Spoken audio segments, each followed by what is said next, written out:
Speed Radio consacre ses programmes au Festival of d'Avignon du 29 juin au 21 juillet en direct de la station by Namas Trio. Denise, ils sont prêts.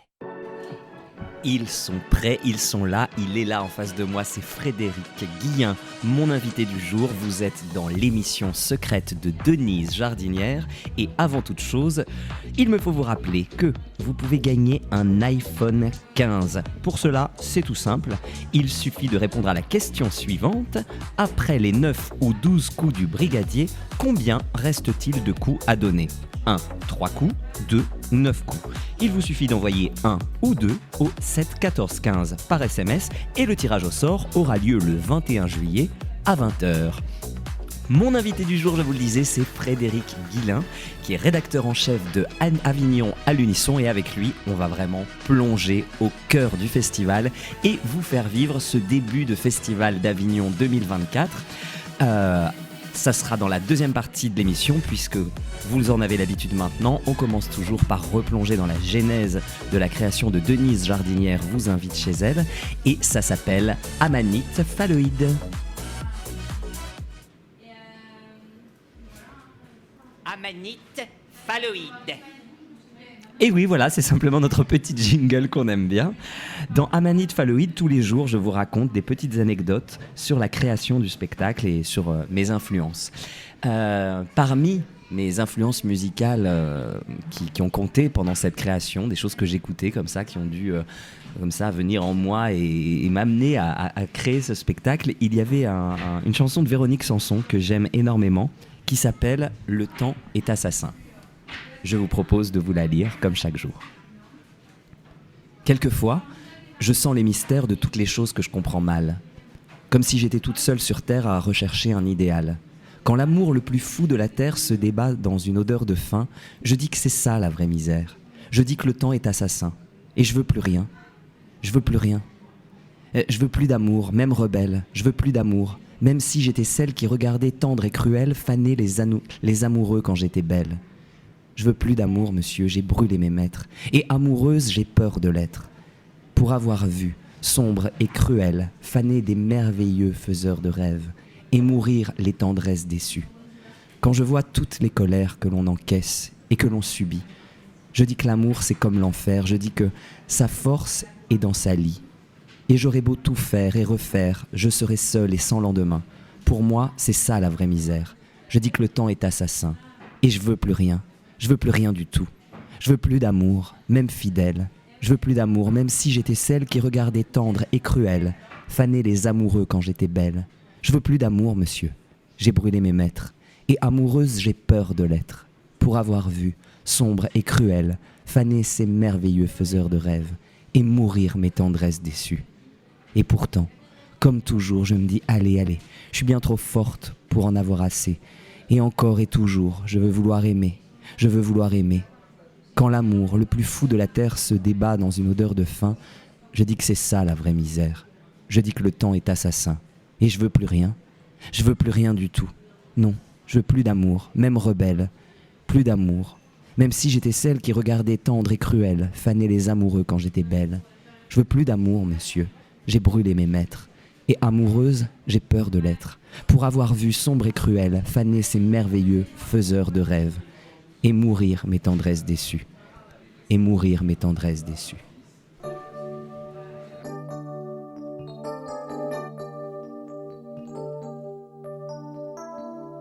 Quelquefois je sens les mystères de toutes les choses que je comprends mal, comme si j'étais toute seule sur terre à rechercher un idéal. Quand l'amour le plus fou de la terre se débat dans une odeur de faim, je dis que c'est ça la vraie misère. Je dis que le temps est assassin et je veux plus rien. Je veux plus rien. Je veux plus d'amour, même rebelle. Je veux plus d'amour, même si j'étais celle qui regardait tendre et cruelle, faner les amoureux quand j'étais belle. Je veux plus d'amour, monsieur, j'ai brûlé mes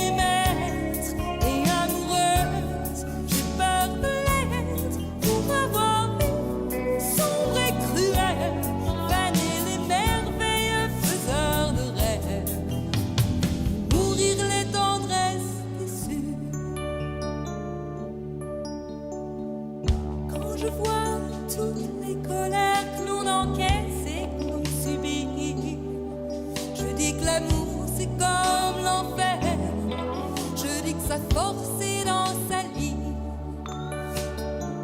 Et j'aurais beau tout faire et refaire, je serais seule et sans lendemain. Pour moi c'est ça la vraie misère. Je dis que le temps est assassin et je veux plus rien. Je veux plus rien du tout. Je veux plus d'amour, même fidèle. Je veux plus d'amour, même si j'étais celle qui regardait tendre et cruel faner les amoureux quand j'étais belle. Je veux plus d'amour, monsieur, j'ai brûlé mes maîtres et amoureuse. J'ai peur de l'être pour avoir vu sombre et cruel faner ces merveilleux faiseurs de rêves et mourir mes tendresses déçues. Et pourtant comme toujours je me dis allez, allez. Je suis bien trop forte pour en avoir assez. Et encore et toujours je veux vouloir aimer.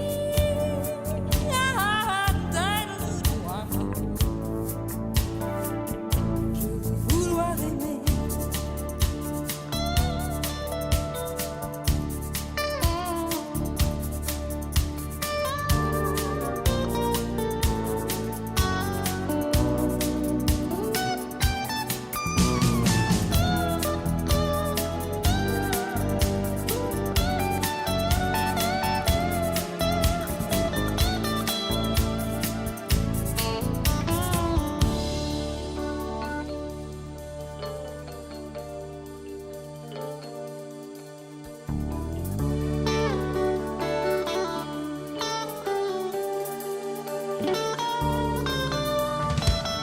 Quand l'amour le plus fou de la terre se débat dans une odeur de faim, je dis que c'est ça la vraie misère.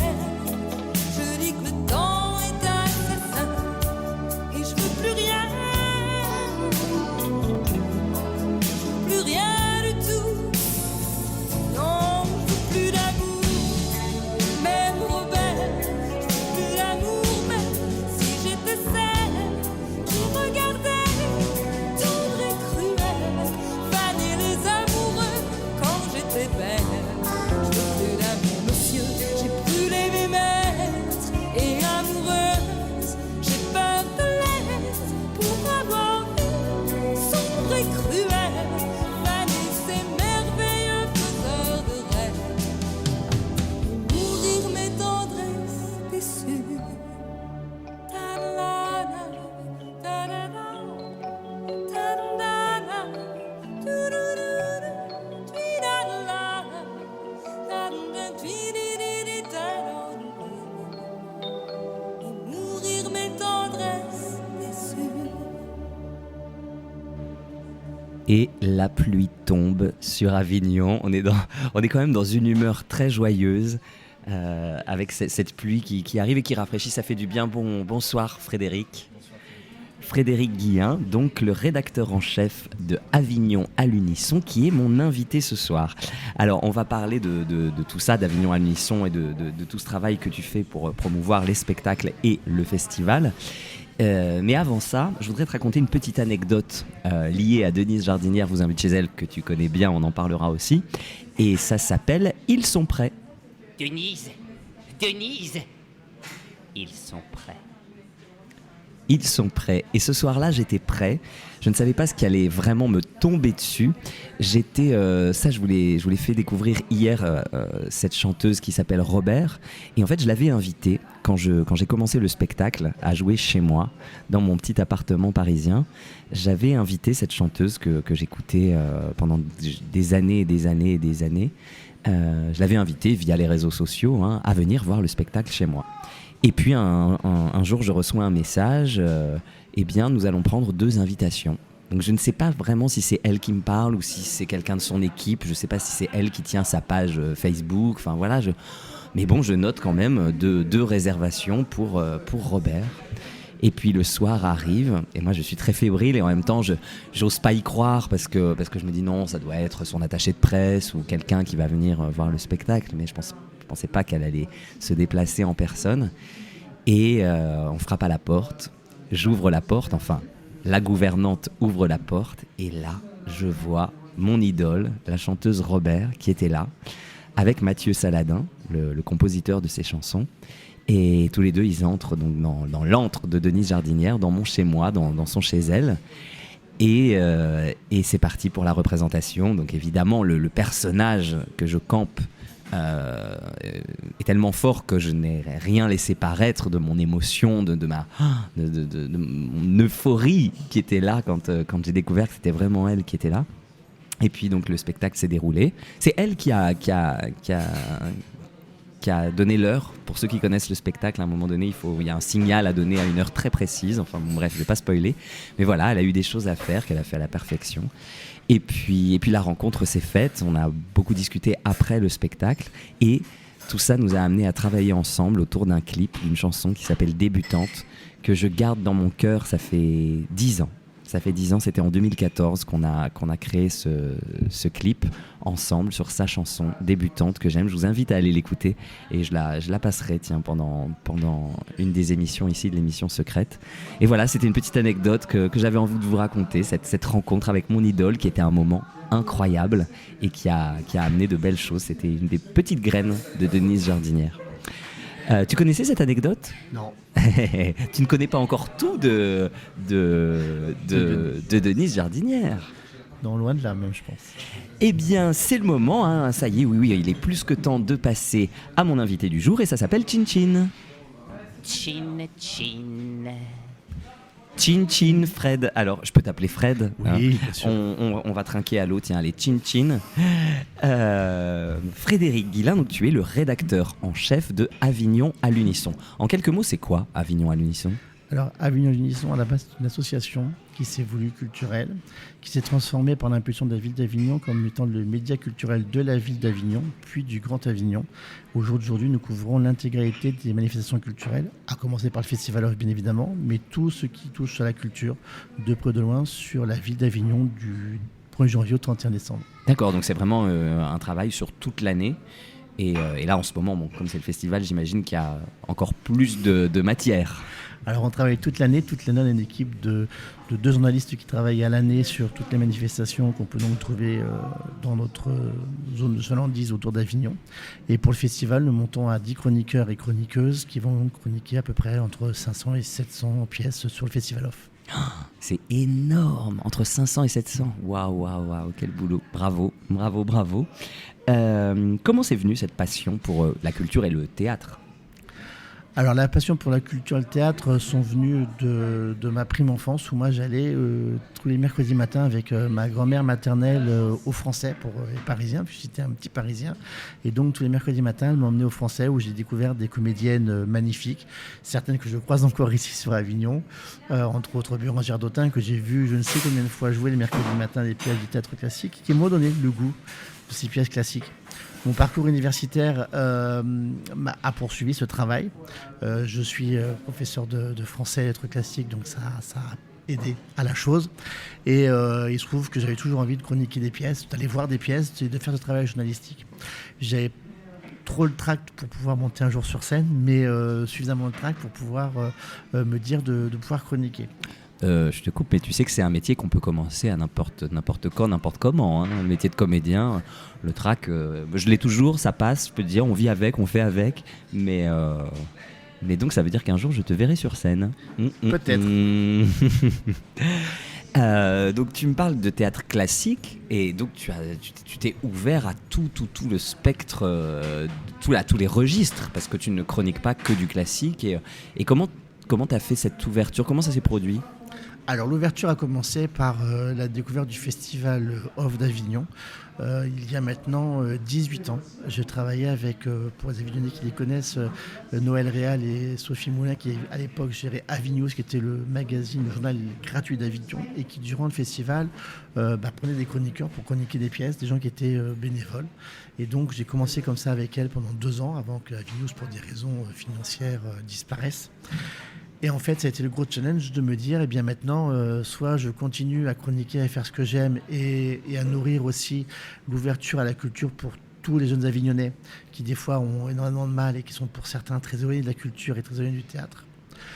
Ou soit j'arrête. Et très rapidement, mon entourage a monté l'association.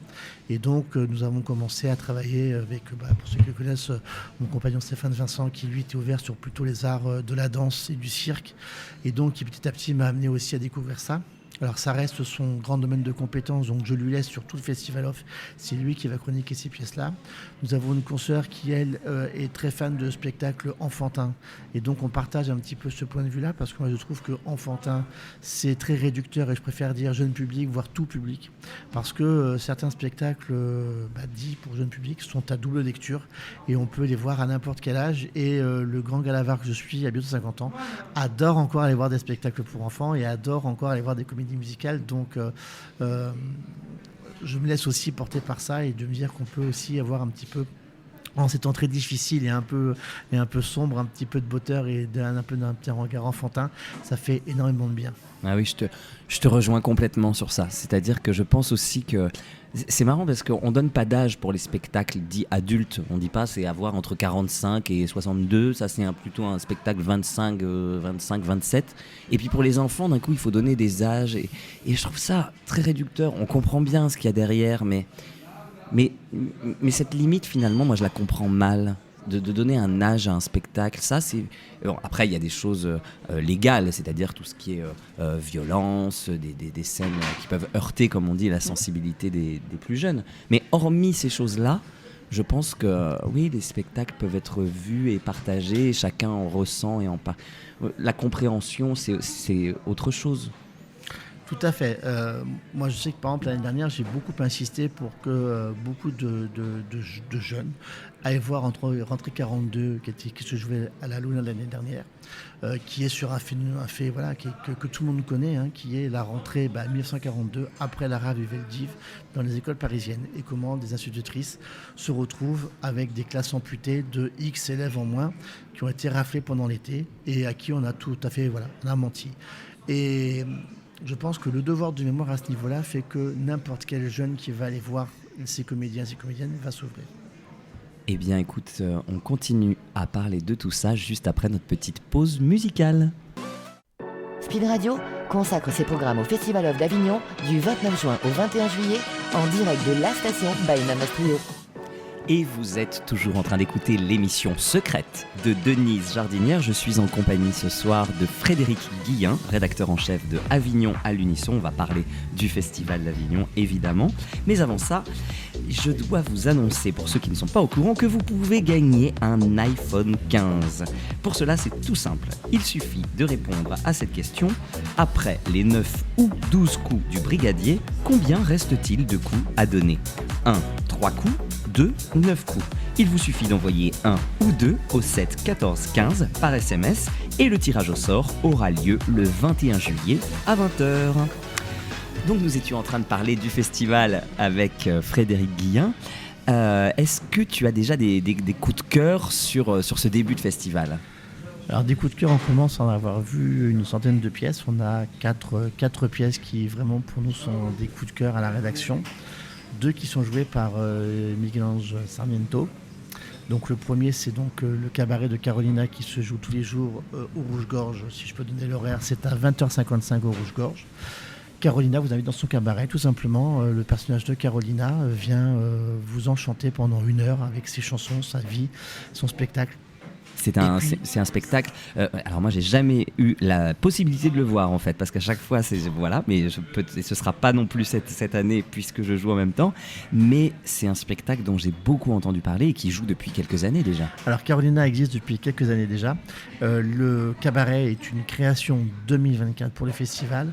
Elle avait monté sous plusieurs versions son cabaret, mais là, la version qu'elle vous livre pour 2024, c'est une création spéciale pour le festival. Ah, d'accord. Que durant le festival. D'accord, donc en fait, elle reprend ce personnage de Carolina qui existe depuis des années, et là c'est une création, ce cabaret-là pour ce festival. Et elle en crée un nouveau pour l'année prochaine. L'année prochaine on va un peu spoiler parce que les Parisiens l'ont déjà vu. Elle va créer Carolina en intelligence artificielle. Donc, j'ai vu passer ça. Voilà. Ok. Et son autre spectacle? Son autre spectacle, donc la Miguel Ange, qui s'appelle Mon grand petit frère, qui se joue tous les jours à 14h55 au Théâtre des 3S. Alors c'est beaucoup moins drôle que Carolina, c'est de son autre côté, c'est le Mr. Hyde de Miguel Ange, c'est-à-dire c'est un drame qu'il a vécu, c'est une autobiographie sur la mort donc, de son grand frère qui est parti le 29 mars 1971 alors qu'il était en train de jouer, et comment cette disparition a pu marquer son enfance, sa famille et l'homme qu'il est devenu au jour d'aujourd'hui avec les failles qu'il a. Et il explique très bien d'ailleurs que dans ces failles, pour pouvoir devenir un homme tout à fait équilibré, il a eu besoin de Carolina, donc de ce second personnage qu'il a créé pour pouvoir un petit peu s'en sortir. Ça sera une petite dédicace à d'autres personnes qui font à peu près les mêmes choses. Les deux, vous verrez un immense homme sur scène qui, dans les deux personnages, va vous enchanter et vous emmener avec dans son univers. Le troisième coup de cœur, c'est un coup de cœur qui est dédié à une femme, qui est Fanny Cambon, qui joue le degré au-dessus de zéro. Ça va parler à toutes les femmes. C'est à quel moment une femme peut dire stop, à quel moment elle ne veut plus que ça s'arrête. Voilà, il faut que ça s'arrête. Et elle vous emmène non pas sur une pièce de théâtre, mais sur une conférence. Elle est encore conférencière. Elle s'est documentée comme je pense que peu de comédiens peuvent le faire pour pouvoir monter sur scène. Elle a rencontré des professionnels, des prostituées, des femmes, des homosexuels qui ont été abusés, etc. Et elle vous présente un vrai condensé. C'est tous les jours à 18h35 au Palace. Donc au Haut Palace, puisque le Haut Palace a réouvert cette année pour notre plus grand plaisir. Et le dernier, alors qui est un spectacle tout public, donc les enfants peuvent y aller, c'est Pina et les contes de la Cape d'Argent. C'est une jeune compagnie parisienne, ça se joue tous les jours à 11h35 au Théâtre des Barriques à Avignon.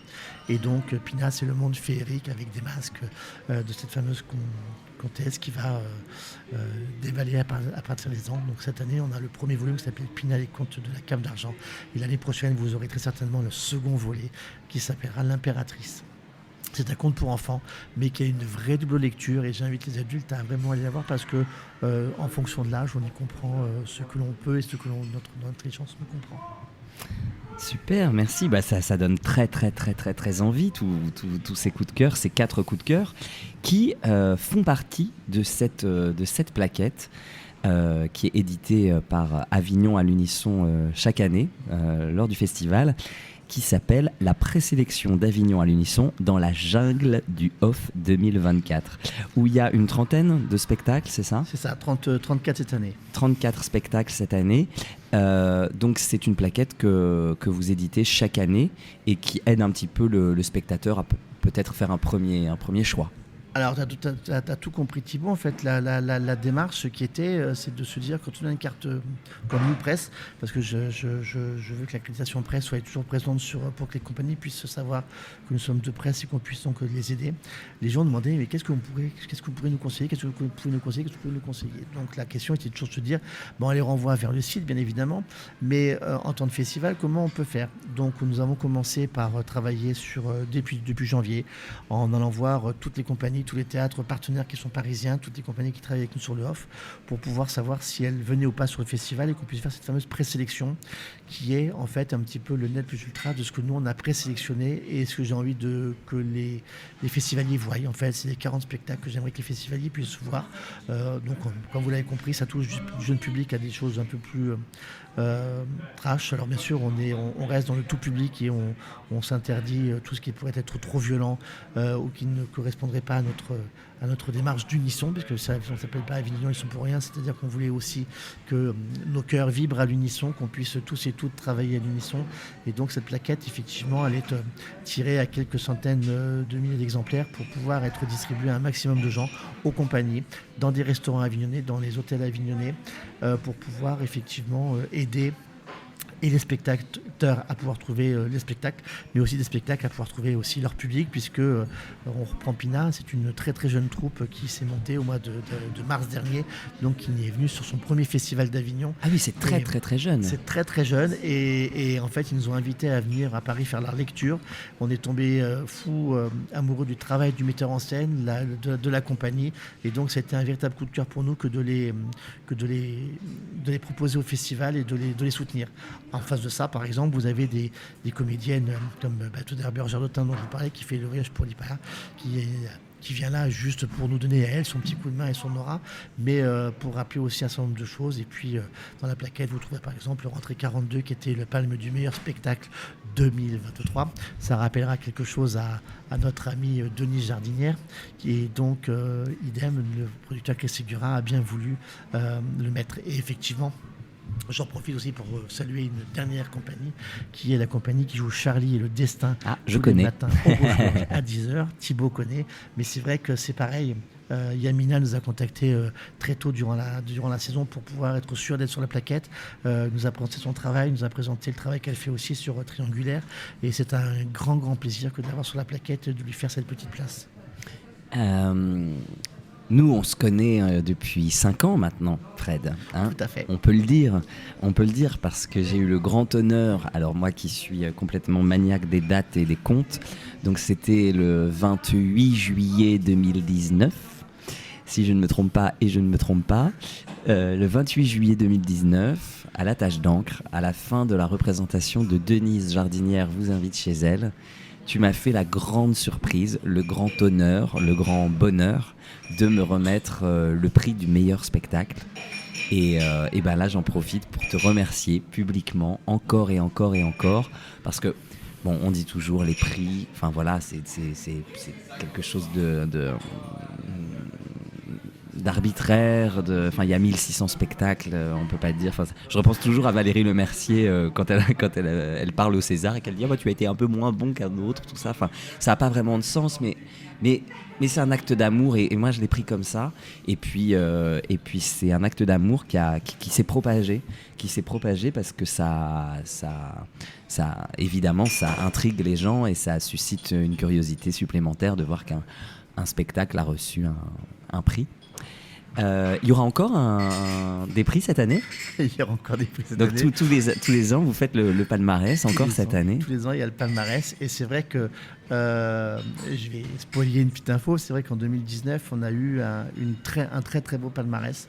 Alors, c'est pas dans l'arbitraire, il y a déjà un choix qui est fait, c'est qu'en fait, nous, on fait une présélection de 3 à 4 spectacles qui sont donc déposés chez Huissier. Puis derrière, on a donc la sélection officielle, donc nos jurys, 24 professionnels, dont un producteur, un comédien ou une comédienne, un metteur en scène et un technicien qui sont tirés au sort pour faire partie du jury qui vote aussi à bulletin secret.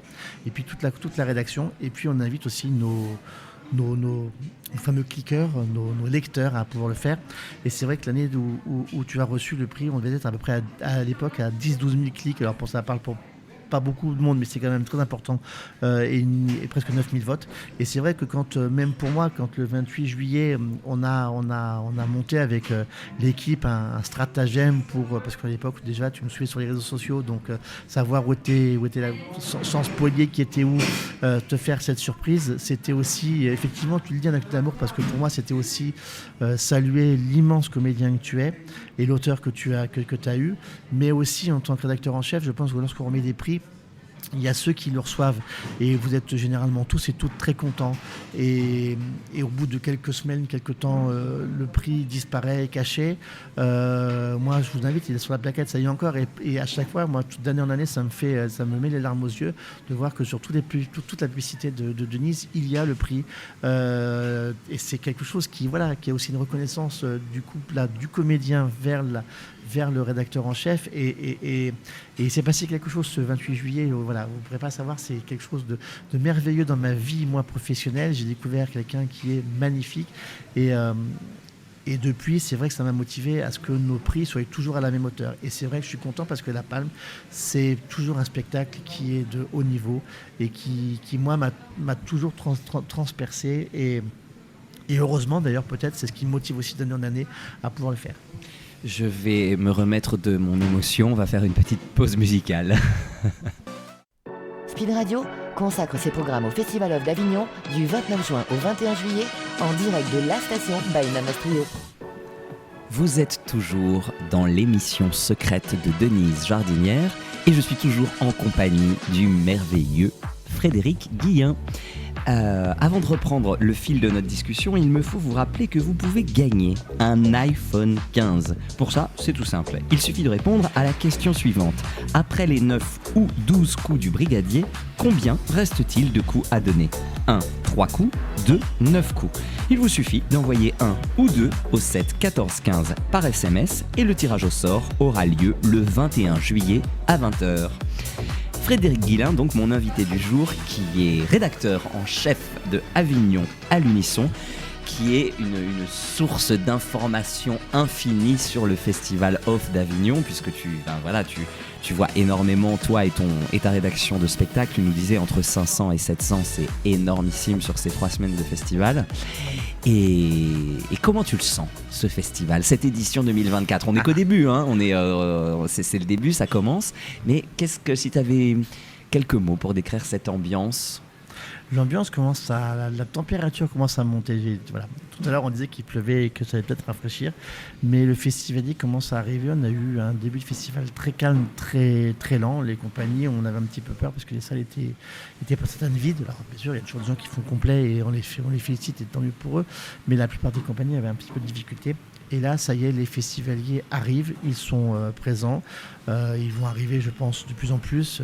On le sait tous, une échéance demain électorale en retient encore un certain nombre, mais je pense qu'à partir de lundi, on devrait faire le plein dans de nombreux théâtres. Et donc, le festival devrait pouvoir commencer enfin et devenir la fournaise d'Avignon. Celle qu'on connaît, avec la température. En plus, ils annoncent des températures, tu me disais, élevées pour le début de semaine prochaine. Tout à fait. On risque de passer en zone canicule niveau 1 avec des températures dépassant les 35-36 à l'ombre en début de semaine. Donc on va enfin pouvoir être dans la vraie fournaise d'Avignon, celle que nous aimons, celle qui nous fait vibrer et qui nous donne envie effectivement d'être dans les salles les plus obscures et rafraîchies. Et donc on dépassera peut-être même notre quota de 900 pour aller sur les 1000 comme certaines années. Bon, c'est vrai que le festival est un petit peu amputé de quelques jours, donc ça sera plus compliqué d'obtenir ces fameux 1000 que beaucoup nous enviaient. Mais effectivement, on en connaît beaucoup et c'est vrai que en 18 ans, on a commencé aussi à tisser beaucoup de liens et avec le théâtre et avec des comédiens et des compagnies. Donc c'est ça aussi la mine qui fait que certains m'ont appelé l'ophtalmo parce que je porte des lunettes et que je vois tout, même ce qui ne se voit pas dans le noir. Mais c'était aussi ce petit clin d'œil-là qui était de se dire que sur le festival, quand on écoute le bruit de la ville et le bruit des festivaliers, on est souvent porté de théâtre en théâtre. Merci pour ce petit point météo. et c'est vrai j'en profite, c'est un peu bête, mais pour rappeler que les salles sont évidemment climatisées. La plupart des théâtres sont climatisés maintenant. Oui. Et c'est vrai que je sais qu'à Paris, quand il fait très chaud l'été, on va au cinéma. Et à Avignon, on va au théâtre. Et quelle que soit la raison qui amène quelqu'un à voir du spectacle vivant, je pense que c'est une bonne raison. Donc vive la climatisation. Tout à fait. et rester surtout et à la fraîcheur le plus longtemps possible. Ça fait vivre des comédiens. Il y a moins d'affiches depuis quelques éditions. Qu'est-ce que tu penses de ça, toi, Fred ? Alors, il y en a moins, et puis on ne va pas se mentir, il y en aura même de moins en moins, parce que c'est une volonté farouche de la ville d'Avignon et de Madame le maire de limiter. Alors bien sûr, le terme a été important, parce que beaucoup avaient dit qu'elle voulait les enlever. Non, c'est simplement les limiter. Alors c'est vrai que ça enlève un petit peu le côté théâtral dans la ville. Mais il faut aussi de temps en temps, et moi je me fais l'avocat du diable, être avignonnais pour savoir ce que c'était que les piles d'affiches qui traînaient après le festival et qu'on avait pendant des semaines et les tracts et tout ce qui s'entraînait. Et donc c'est vrai que dans une ère où l'écologie prend de plus en plus de place, c'est bien aussi de l'avoir, c'est bien de le respecter. Je pense qu'il y a de la place pour tout le monde, que toutes les compagnies peuvent le faire. On le voit aujourd'hui, il y a moins de bagarres, il y a moins de farandoles, moins de choses comme ça, d'affiches qu'on peut voir de manière mise un peu n'importe où, n'importe comment, et ça n'empêche pas une certaine visibilité. Et puis j'ai envie de vous dire que ça fait nous 5 ans qu'on a trouvé le remède avec la présélection, que d'autres trouvent le moyen de faire des bâches, de faire des cartes de menu, d'avoir des partenariats avec la presse, que ce soit la presse écrite ou la presse radiophonique comme Speed Radio. Et je trouve ça très très bien qu'on puisse aussi mélanger tous ces modes de communication aujourd'hui pour pouvoir communiquer. Bah oui, on pourrait même se dire s'il y avait une affiche par spectacle, une seule. Alors, ça avait été proposé par l'ancien directeur d'AFC qui avait dit on aura dans 3 lieux une seule et unique affiche qui seront autorisées si les compagnies ne se comment dirais-je, ne se gèrent pas toutes seules, si elles ne sont pas responsables, on fera ça définitivement. Et c'est vrai qu'on avait aussi pensé à des affichages en LED sur le domaine public avec qui puissent tourner oui. nuit et jour sur un certain nombre d'écrans. Mais pareil, c'est les écrans, c'est des écrans qui nous posent des problèmes, il y a des problèmes de sécurité avec les LED, etc. Donc c'est vrai que l'affiche reste quand même, voilà, on en a quand même à Avignon, c'est quand même le folklore d'Avignon. C'est le folklore d'Avignon, c'est ce que j'allais dire. C'est-à-dire que c'est aussi ça le festival, les affiches, les parades, le tractage. J'imagine que toi, en plus, avec ton badge vert de presse, tu dois te faire. Mais tu peux traverser la rue des Teinturiers sans t'arrêter ? Impossible. Sans m'arrêter, non. Alors déjà, difficilement en dehors du festival, mais alors sur un temps de festival, si tu fais la rue des Teinturiers, on peut commencer maintenant. Je pense qu'on sera arrivé au bout vers 1h du matin. Oui, voilà, c'est ça. Tu te fais arrêter tous les mètres, quoi. À peu près. Tu peux pas traverser. Tous les pas, même, je pense. Oui, chaque pas. Oui. Bah oui, je comprends bien ça. Et qu'est-ce que tu vas voir ce soir ? Enfin, après l'émission, est-ce que tu as un petit spectacle pour ce soir ? Après l'émission, je vais substanter mon estomac. Ah oui. Mais si vous avez, il y a des très beaux spectacles. Vous en avez un qui commence ce soir d'ailleurs. On va leur faire un petit coup de pub. C'est au Novotel, c'est le nouveau Comedy Club qui nous offre un spectacle pour adultes. Alors là, je le dis bien, il est pour adultes. Hein. C'est pas un spectacle pour enfants. D'abord, il ne pourrait pas rentrer, mais qui est un effeuillage masculin. On est habitué depuis quelques années au Rouge-Gorge à avoir l'effeuillage féminin. Et donc, le vicomte d'Arbour qui accompagne ces chères dames a décidé de monter un contre-cabaret avec des hommes et toujours des femmes, mais un peu plus canailles. D'ailleurs, ça s'appelle le cabaret canaille. Et donc, ça sera peut-être une occasion ce soir à 22h d'aller m'encanailler un petit peu. Ah, Frédéric Guillen va s'encanailler un petit peu. Donc c'est au Novotel à 22h à partir de ce soir. Jusqu'au 21. Et donc tous les soirs du festival. Oui. Oh, j'entends la musique, ça veut dire qu'on va déjà devoir se quitter, Fred. Il me reste à vous parler évidemment du jeu des QR codes. Des QR codes ont été cachés dans la ville d'Avignon. C'est à vous de les trouver. Et si vous trouvez un QR code, vous le flashez. Et puis vous aurez un indice qui vous amènera peut-être jusqu'à la maison de Denise Jardinière. C'est Denise Jardinière qui a caché les QR codes dans Avignon. Donc voilà, vous flashez et puis je ne peux pas vous révéler ce qui apparaîtra sur votre téléphone à ce moment-là. Ce sera une surprise. Merci infiniment Frédéric Guillen d'être venu ce soir dans l'émission secrète de Denise Jardinière. Je te souhaite un merveilleux festival. Merci pour tout ce que tu fais pour les compagnies, pour les spectateurs. Avignon à l'unisson. Voilà, c'est une façon de vivre à l'unisson ce festival et je te souhaite tout le bonheur que tu mérites. Merci. Bonne soirée à toi aussi. À demain.